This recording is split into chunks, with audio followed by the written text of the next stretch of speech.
হাল ছেড়ে দিবেন না প্রিয় মা।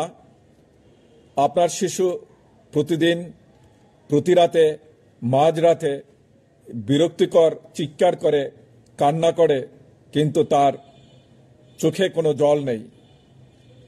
ঘাবড়ে যাবেন না। শিশুকে তার বিছানায় রাখুন, কোলে নেবেন না।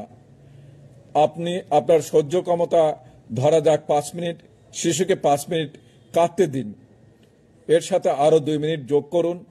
শিশুটি কান্না থামানোর জন্য এবার তাকে হাত দিয়ে মৃদু আদর করুন, তাকে বুকে জড়িয়ে আদর করুন, কথা বলুন, কিন্তু তাকে কোলে নিয়ে পায়চারি করবেন না। এইভাবে 1 দিন, 2 দিন, 3 দিন, 7 দিন, 15 দিন করুন। দেখবেন শিশুটির কান্না বন্ধ হয়ে গেছে। আপনার যে রাতের পরিবেশ এলোমেলো হয়ে যায় এই শিশুর কান্না দ্বারা, সেটিও ফিরে আসছে। আপনার রাতে ঘুম ভালো হচ্ছে, পরিবারের অন্যান্য সদস্যদেরও ঘুম ভালো হচ্ছে।